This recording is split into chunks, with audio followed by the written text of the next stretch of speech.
What's going on, my Loreverse family? We are back, and the geopolitical landscape of Westeros has just been permanently and brutally shattered. Okay. The ash from the catastrophic battle of the Gullet hasn't even finished falling into the sea, and the balance of power has completely collapsed.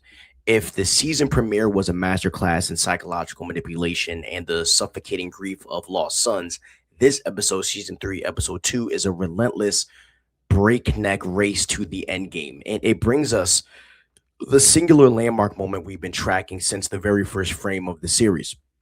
But as those of us who have lived and breathed in the text of George R. R. Martin's Fire and Blood know all too well, there is no such thing as a clean triumph in the Dance of the Dragons. Every single victory in this civil war is paid for in raw human trauma, iron, and blood. So today we're doing a massive detail by detail, scene by scene deep dive into this incredibly fast paced episode. And we are breaking down the fall of the capital, the ultimate breaking point of a queen, and a horrific turn of events in the throne room that officially executes any remaining hope for peace between the black and the green faction. So this is your boy Stevie Hayes. This is the Loreverse, and let's get into this Loreverse breakdown today. The episode gives us absolutely zero time to breathe, cutting directly into the charcoal choked, smoldering wreckage of the Gullet. The sea is a horrific graveyard of burning wood, floating cells, and Targaryen fury. This is our first real look at the terrifying force multiplier of the new Dragon Seeds and a major tactical deployment. Hugh Hammer on Vermithor, Off-White on Silverwing, and a dome of Hall on Sea Smoke sweep into the skies, unleashing absolute hellfire to systematically wipe out the remaining Triarchy warships that survived the initial clash. They are backing up Baela Targaryen on Moondancer, securing a decisive naval victory. But it's a victory that feels completely hollow. Because out of the smoke, Baela flies back to the shores of Dragonstone carrying a devastating cargo, the arrow-riddled, lifeless body of Prince Jacaerys Velaryon.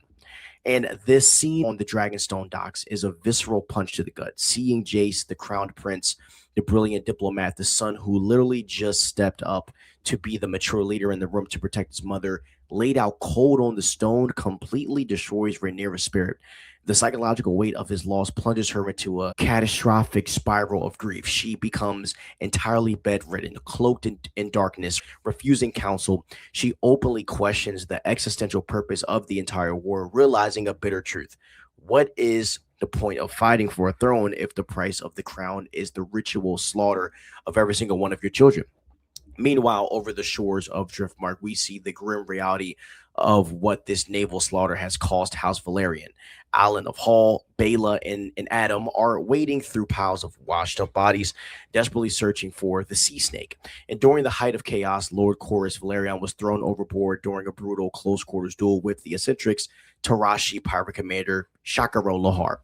And it's Adam who spots his father. Using the aerial view from Sea Smoke, he finds Corlys unconscious but miraculously alive, wedged against the jagged rocks. And as Corlys wakes up and looks past his sons towards the horizon, he sees the magnificent ancestral castle, High Tide, burning to the ground. And the weary sea snake delivers a line that perfectly defines the theme of the entire series. If this be victory, I hope I never see another.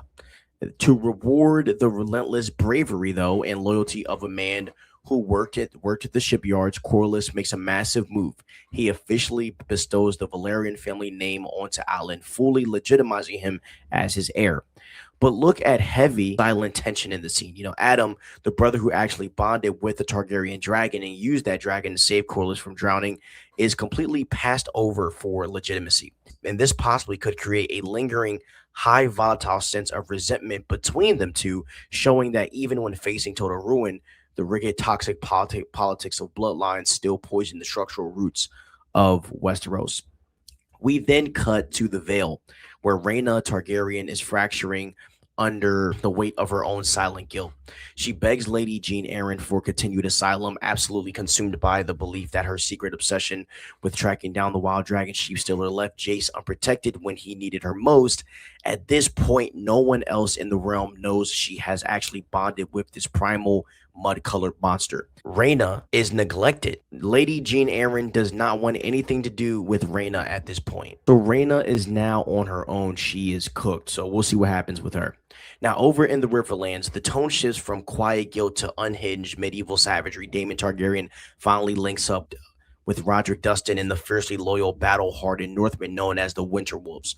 And they are celebrating a vicious, bloody triumph over the Lannister host. And they've turned it into a psychological show of force, right? Right in the center of the camp, they have displayed the severed head of Sir Jason Lannister mounted high on a pike. Daemon is leaning entirely into his darkest, most ruthless instincts, consolidating the Riverland forces into an unstoppable vanguard, completely prepared to march on the capital the second the board allows it. And then down in King's Landing, Aemond Targaryen makes the catastrophic tactical blunder that changes the entire trajectory of the war. Alicent Hightower, playing her part in the secret pact she forged with Rhaenyra, masterfully manipulates Aemond's massive ego. She convinces him that he needs to take Vhagar and fly directly north to Harrenhal to finally hunt down and eliminate his uncle Daemon. Alicent watches with an immense sense of relief as the colossal shadow of Vhagar lifts from the capital, and the Greens' nuclear option is officially off the board, leaving King's Landing completely exposed. And when Aemond lands in Harrenhal, he finds a ghost town. Daemon has already abandoned his fortress, consumed by a manic, humiliated rage at being outmaneuvered. Aemond turns his fury inward into the castle's inhabitants. He demands that the elderly Sir Simon Strong draw a sword and fight him. And when Simon rightfully refuses because he's kind of fat and slow, Aemond brutally stabs him to death on the spot, along with all of his sons. But Aemon's arrogance left him exposed. The remaining strong son catches the prince reaching off guard, driving a blade straight into Aemon's back before being cut down. Bleeding heavy, weakened, and stripped of his invincible aura, Aemond collapses on the muddy stones of the courtyard, and he falls right at the feet of the Eyrie. He falls right at the feet of an eerie, unmoving wood witch, Alice Rivers. And instead of finishing him, Alice looks down at the broken prince, and we all know she's going to take the vulnerable regent into her dark, mystical custody. And the ultimate hunter of the Green faction is now a captive of the unexplained forces of Harrenhal. Meanwhile, we get an unsettling look at the broken remnants of Team Green's leadership. King Aegon II, still covered in horrific weeping burns from regret, is attempting to flee the capital in disguise alongside the master of Westeros, Larys Strong, and their escape route is completely upended when they are ambushed by a roving band of Rhaenyra's loyalists. And just as all hope seems lost for the Hidden King, their captors are blindsided by a stray contingent of Triarchy soldiers who were retreating from the gullet. A chaotic, bloody three-way skirmish explodes in the woods, giving Larys just enough leverage to drag Aegon away into the dense brush, and Larys begs the king to retreat to the safety of Duskendale to hide. But Aegon, stubborn as usual, right, and super bitter and fueled by pure survival adrenaline, completely rejects this advice, and he decrees that they are marching straight through the war zone to Rook's Rest. And the reason why is because he is desperately searching for the man who believes can still protect his crown, Sir Criston Cole. Now, let's go back to Dragonstone, right? And because the tide now is finally turning. Daemon arrives back from the Riverlands and walks straight into Rhaenyra's darkened chambers. He doesn't offer hollow comfort. He challenges her, drawing on the cosmic weight of the visions he witnessed at Harrenhal regarding the Song of Ice and Fire. And he forces her to stand up, and he looks at his mourning queen and delivers the ultimate reality check. Will you let them die in vain? He reminds her that this isn't just a petty squabble over a chair.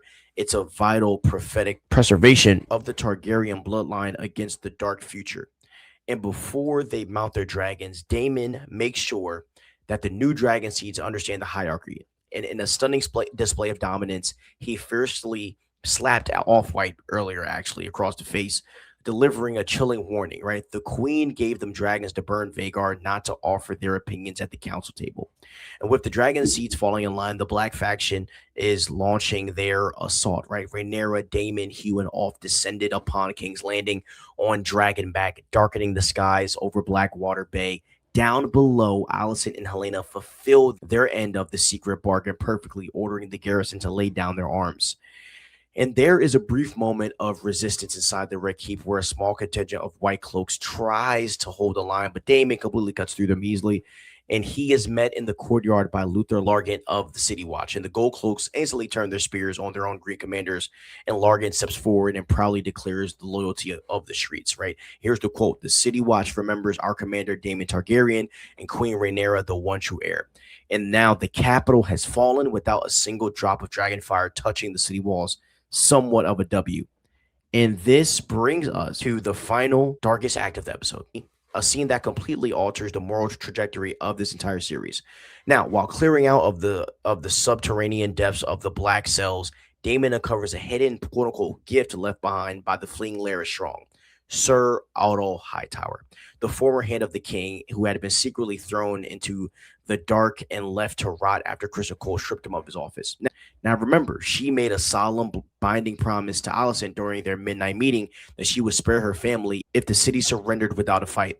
But looking at Otto, the deep, agonizing grief of Jace's death completely destroys whatever mercy she has left. And in a shocking, visceral sequence, a weeping, vengeful Rhaenyra draws a blade herself. She doesn't call an executioner. She doesn't use a dragon. In an act of raw, unadulterated rage and more sadness, she took Daemon's sword and hacked away at the back of Otto Hightower's neck until he is brutally beheaded. It is messy, horrific, and is an agonizing scene. And it marks the absolute first time in her life that Rhaenyra Targaryen has personally taken a human life with her own hands.